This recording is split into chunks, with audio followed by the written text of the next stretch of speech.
Hello students, Meenakshi Sinha is here from Concept of Physics. This is my second video related with the motions. Last में पिछले video में मैंने आपको motion से related कुछ चीजें बताई थी. Difference between distance and displacement, speed in velocity, instant velocity और कैसे आप उसको एवरेज वेलोसिटी कैसे हो, ये सब आपको बताते हैं.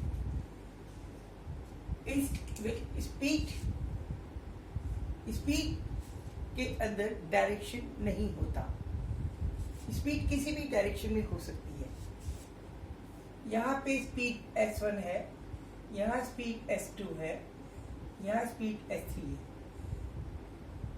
Sorry, s1 is the distance है, ये s2 चला, ये s3 है, ये t1 इंटरवल में चला, ये t2 इंटरवल में चला, ये t3 इंटरवल में चला. इस पोर्शन में स्पीड डिस्टेंस क्योंकि s1 है, एक बॉडी चलती है से b तक, और फिर s2 डिस्टेंस चलती है, फिर s3 डिस्टेंस चलती है, t1 समय लेती है यहाँ तक जाने में, या t2 समय लेती है, या t3 समय लेती है.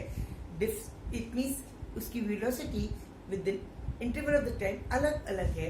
उस केस में डायरेक्शन हम नहीं ले रहे, then we can find the average speed will be s1 distance, total distance upon total time, t1 plus t2 plus 3 and so on. This is average speed.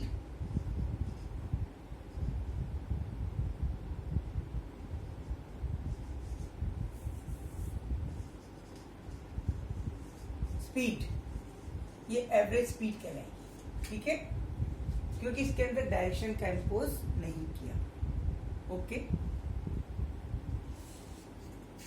अब अगर हम एवरेज वेलोसिटी लेनी है, तो हम ये टोटल डिस्टेंस कहलाएगा. That is, इस केस में ये टोटल डिस्टेंस हो गया, यानी टोटल चली गई दूरी upon total time, that is speed. और वेलोसिटी के केस में वी विल टेक डिस्प्लेसमेंट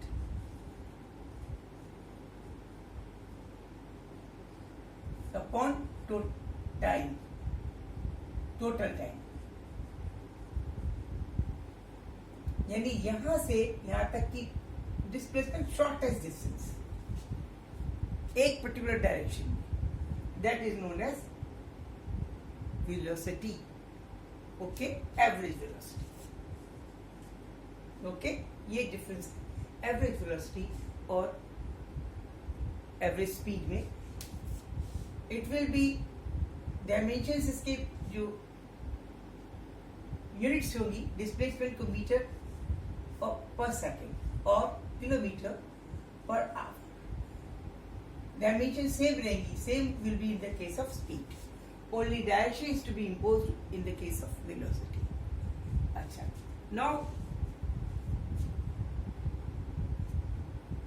अगर मान लीजिए इसमें एक चीज और देखना पड़ेगा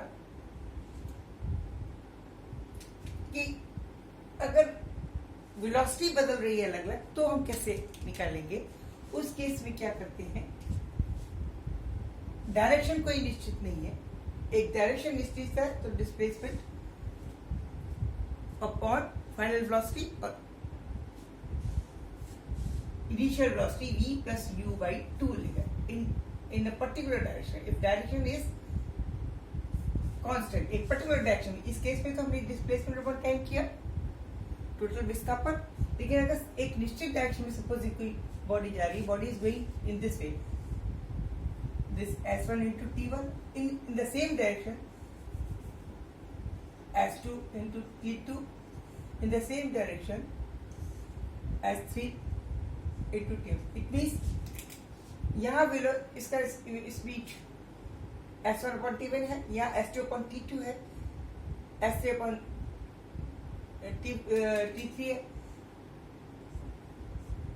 इसके पोर्शन में इंटरवल ऑफ द टाइम में डिफरेंट स्पीड है, लेकिन डायरेक्शन सेम है.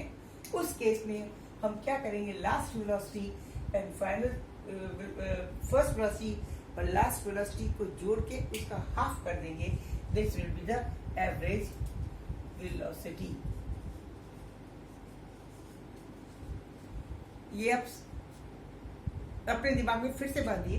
Average velocity in the case if the velocity is going change with respect to the time but in particular direction, then we have to take, in order to find out the value of average velocity, initial first velocity and the last velocity, addition of them divided by 2. Starting velocity, last velocity by 2, that will be known as average velocity. In case when the body is moving in the particular direction. But in this case, when the direction is not same, zigzag way of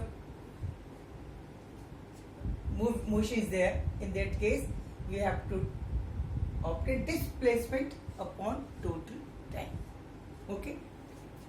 Now, questions करते हैं. Now, questions to be obtained. एक होता है instant velocity. Instant velocity Hindi में इसको कहते हैं तत्कालीन वेग. Instant velocity. Instant velocity means एक particular interval of the time. इस निश्चित समय पे क्या वेलोसिटी थी, तो उस निश्चित समय के दोनों तरफ बहुत ही छोटा इंटरवल ऑफ द टाइम लेंगे, उतना ही इंटरवल ऑफ द स्पीड क्या होगी, उसको हम इस तरह से शो करते हैं. The rate of change of distance with the rate of change of small time, that is instant velocity.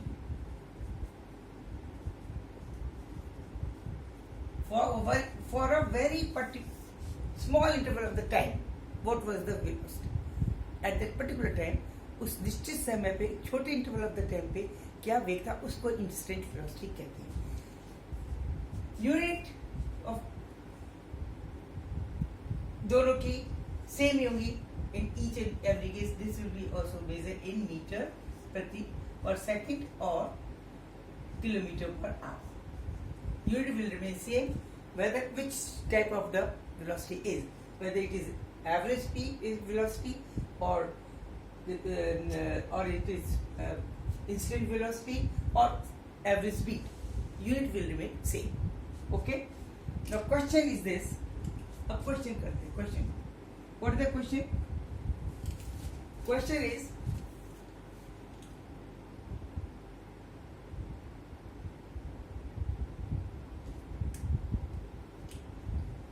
total time taken for tracing a distance by a car is 2 seconds. Okay, total time T1 plus T2 is 2 seconds. Total time कहते हैं, capital T ले देते हैं. 2 seconds. Distance traced in first second is equal to 100 meter, and in another second 40 meter per second. This was the speed in first second, meter per second, and this second case में 40 meters per second. This was the speed. What will be the average speed, average velocity? ये है 100 meter per second, ये 40 meter per second.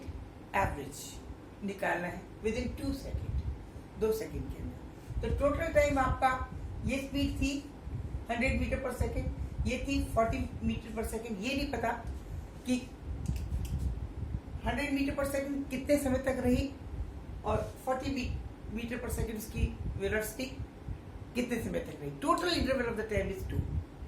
ये हो सकता है 1/4 second ये रही हो, लेस्ट अमाउंट ये रही हो, टोटल 2 minus 1/4. 1 सेकेंड ये रही हो, 1 सेकेंड रही हो, या 3/4 ये रही हो, बाकी बची हुई ये रही. T1, T2 usually are not known to us. Only this is known that this was the velocity and this was the velocity.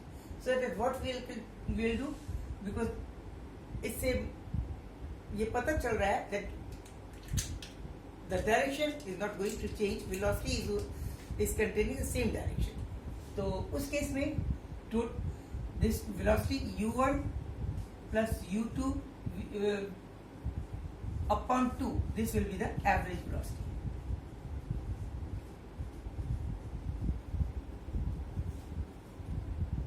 ये स्पीड एक सेगमेंट में 100 मीटर पर सेकंड की वेलोसिटी थी, दूसरे सेगमेंट ऑफ टाइम में 40 किलोमीटर पर second थी. Total time was 2 second. It means it is 140 by 2, that is 70 kilometer or meter per second.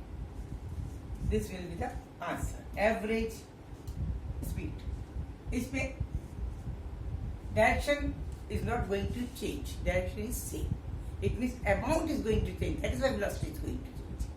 Average velocity can be obtained because of change in the amount of the distance traced. Okay. Second question is, इसको फिर से समझिए. किसी time के interval में वो 100 kilometre प्रति घंटे चलती है, बचे में वो 40 किलोमीटर प्रति घंटे की चाल से चल रही है. टोटल टाइम 2 लिया गया. कितना हद तक कितने स्पीड से चला ये नहीं पता, टोटल टाइम पता है. तो टोटल टाइम से डिवाइड कर देंगे. जो 2 स्पीड स्मॉल हुई थी उनको जोड़ेंगे, उसका आधा कर देंगे और एवरेज स्पीड लाएंगे. इसका मतलब इसके अंदर डायरेक्शन दोनों का चेंज नहीं हो रहा है, सिर्फ स्पीड चेंज हो रही है. इसीलिए वेक्टर वेलोसिटी चेंज हो रही है. ओके.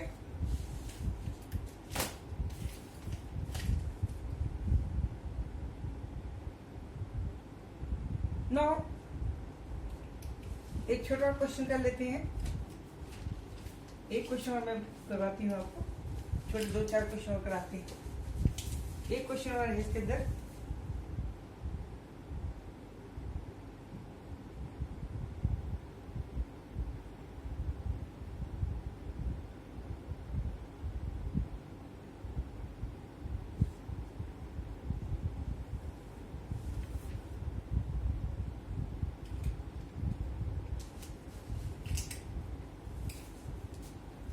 कोई कार प्रथम 30 सेकंड में 40 किलोमीटर की दूरी चलती है.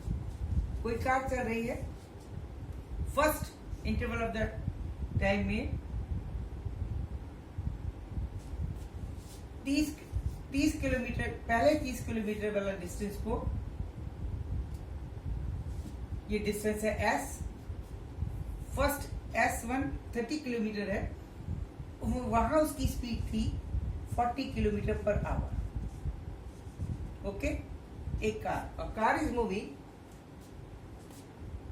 distance traced by that car with a speed of 40 km per hour,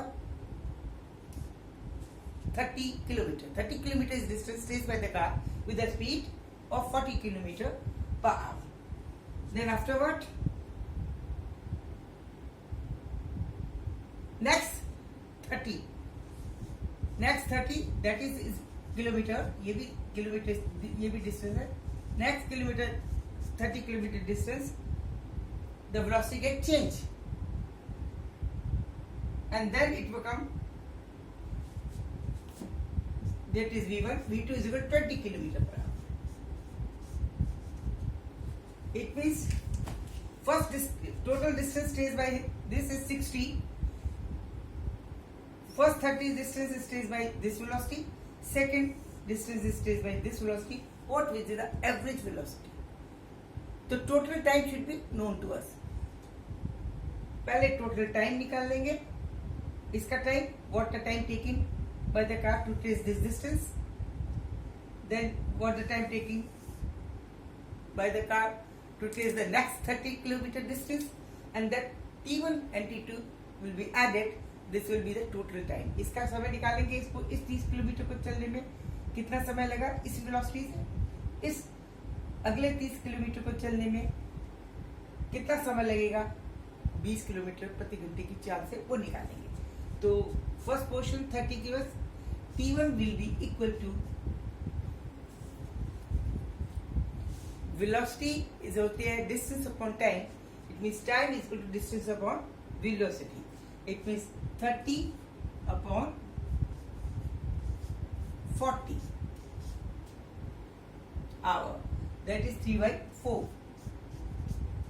इस वाले पोर्शन का। सेकंड केस में this is first portion, second 30 kilometre distance चला है with the velocity 20 kilometre per hour, it means time taken for this segment will be equal to T2, this is equal to 30 upon 20, that is 3/2. Net time is, total time is the addition of these two, that is total time T will be T1 plus T2, that is 3/4 plus 3/2, that is 9/4.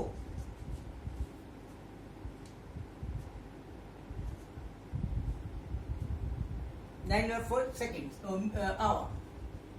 Hence the average velocity क्या होगी? Average velocity v, av, this will be total velocity by total distance and total time.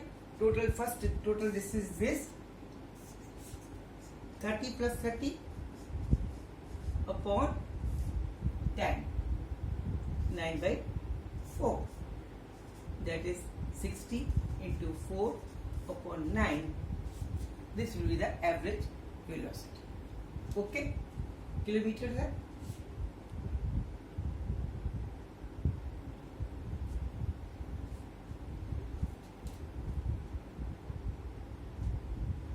This will be, काट दीजिए इसको 93 से, 20 हो गया, 80 upon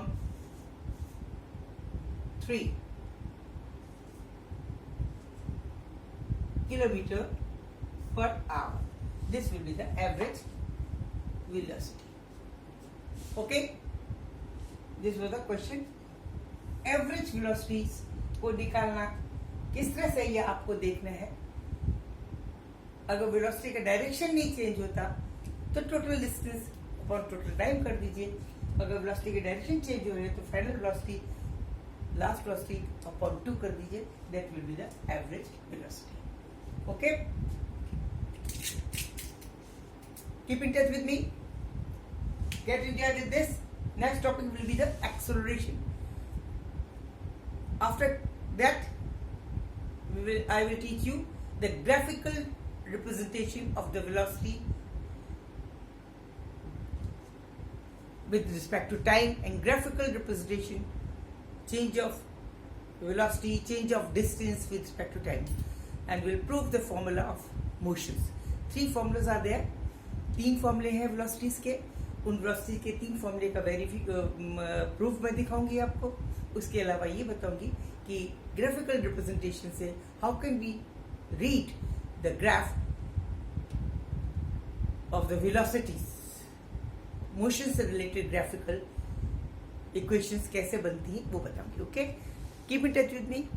जो नए बच्चे हैं और मेरी चैनल भी नए हैं, सब प्लीज सब्सक्राइब करें, लाइक करें और मेरा मोटिवेशन बढ़ाएं। Good night, see you, good luck. Okay.